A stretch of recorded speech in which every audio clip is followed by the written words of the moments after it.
రాష్ట్రంలో పెద్దగా చర్చ నడుస్తుంది మెడికల్ కాలేజీల గురించి.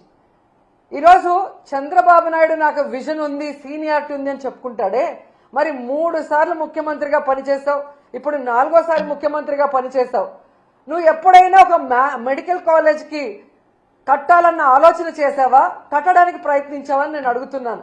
జగన్మోహన్ రెడ్డి గారు మొదటిసారి ముఖ్యమంత్రి అయినా 5 సంవత్సరాల్లో 2 సంవత్సరాలు కోవిడ్కి పోయినా ఏ విధంగా రాష్ట్రంలో ఉన్న అన్ని హాస్పిటల్స్ని, పిహెచ్సిల్ని రెన్యువేట్ చేయడమే కాకుండా కొత్తగా అర్బన్ హెల్త్ సెంటర్లు కూడా కట్టించి అన్ని రకాల ఫెసిలిటీస్ని అందజేయడమే కాకుండా 17 మెడికల్ కాలేజీలు వాటితో పాటు సూపర్ స్పెషాలిటీ హాస్పిటల్ని ప్రజలకి అందుబాటులో తేవాలి.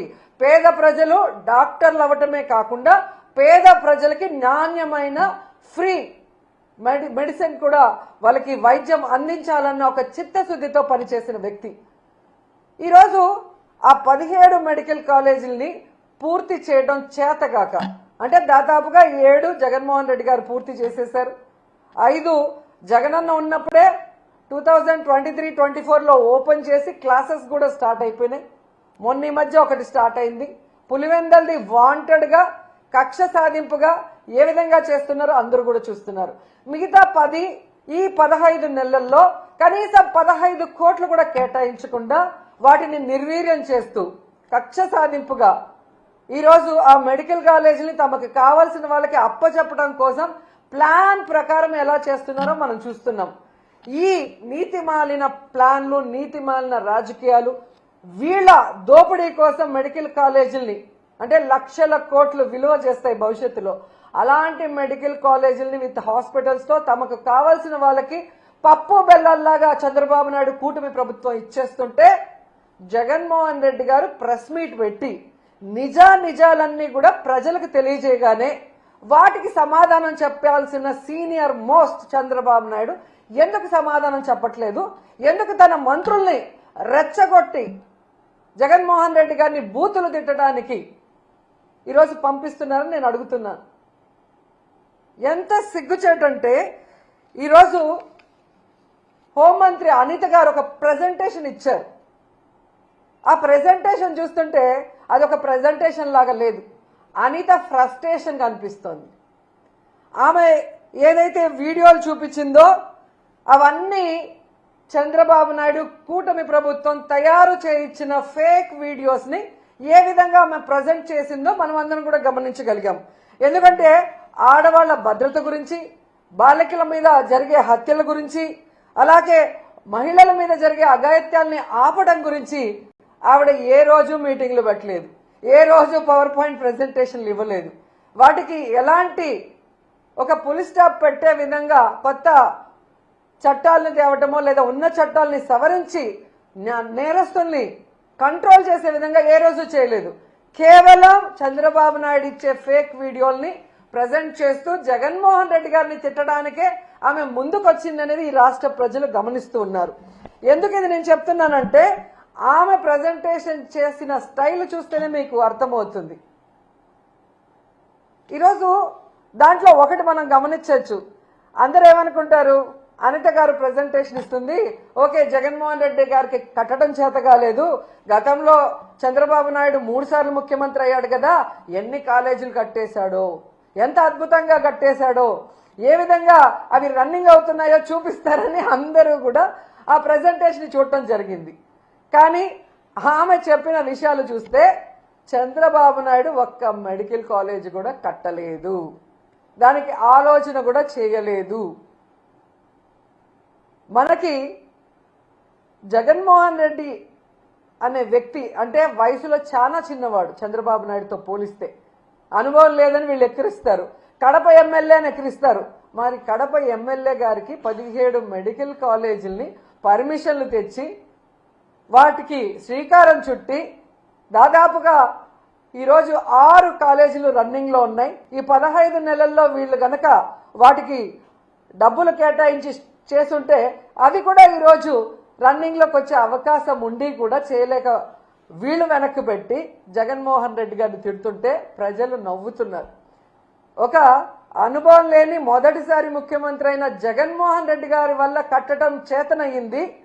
విజనరీ ఉంది, సీనియారిటీ ఉంది అని చెప్పుకునే చంద్రబాబు నాయుడు వల్ల 4 సార్లు ముఖ్యమంత్రి అయి కూడా ఒక మెడికల్ కాలేజ్ ఎందుకు కట్టలేకపోయారని ఈరోజు ప్రజలు ప్రశ్నిస్తున్నారు.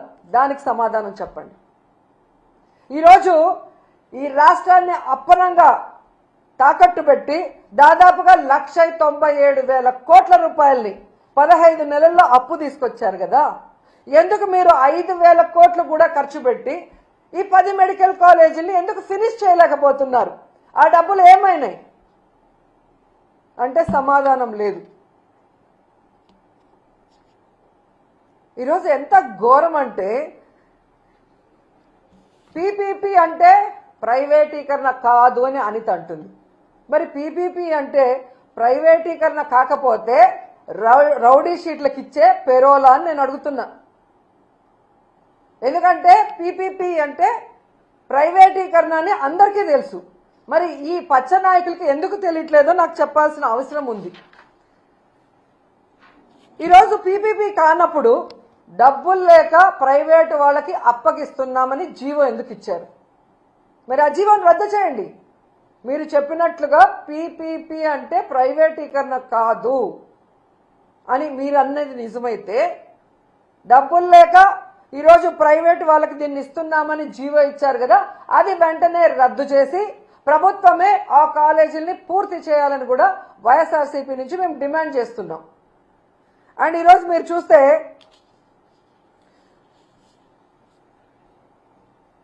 ఈ అనితతో పాటు ఇంకో ఆవిడ తయారైంది, సవిత.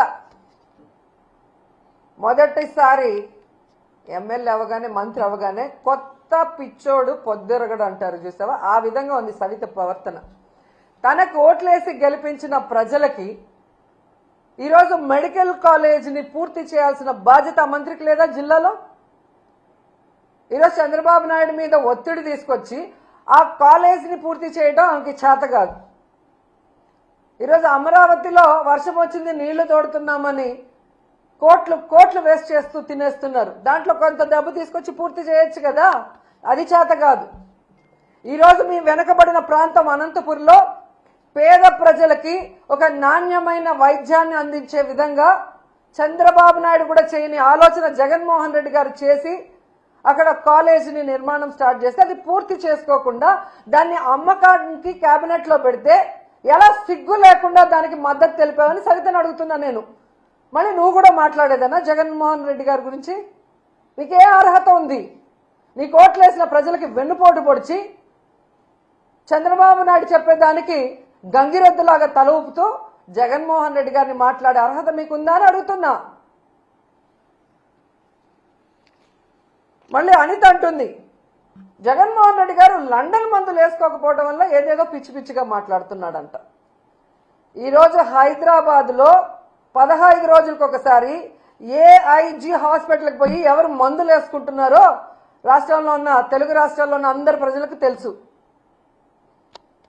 అబద్ధాలు కల్లార్పకుండా ఎలా చెప్పాలో అనేదానికి మందును కనిపెట్టి చంద్రబాబు నాయుడు మీ అందరికీ ఆ మందు ఇస్తున్నాడు కాబట్టే ఈరోజు మీ అందరూ కళ్ళార్పకుండా అబద్ధాలు చెప్తున్నారు తప్ప, ఈరోజు మీకు దమ్ముంటే నేను వస్తాను, రండి. రాజమండ్రి మెడికల్ కాలేజ్కి వస్తారా? విజయనగరం మెడికల్ కాలేజ్కి వస్తారా? నేను ఇన్ఛార్జిగా ఉన్న మచిలీపట్నం మెడికల్ కాలేజ్కి వస్తారా? నంద్యాల మెడికల్ కాలేజ్కి వస్తారా? మీ పక్కనే ఉంది కదా, వైజాగ్లో ఉంటావు కదా, పాడేరు, ఆ మెడికల్ కాలేజ్కి వస్తావా? మెడికల్ కాలేజీలు అంటే ఎలా ఉంటాయి, ఎలా కట్టాలి, అక్కడ చదువుకుంటున్న మెడికల్ స్టూడెంట్స్ ఎవరెవరు అనేది డీటెయిల్గా మీకు చూపిస్తాను.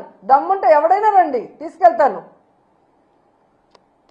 ఏదో పిచ్చి పిచ్చి వీడియోలు తయారు చేసి ఈ పిల్లలు చూస్తే వా అంటారా? ఆ నువ్వేమన్నా యాంకర్వా, హోమ్ మినిస్టర్వా? ఏదో షోలో యాంకరింగ్ చేసినట్టు యాంకర్ లాగా మాట్లాడుతున్నావు. పిల్లలు చూసి వావ్ అంటారా అని.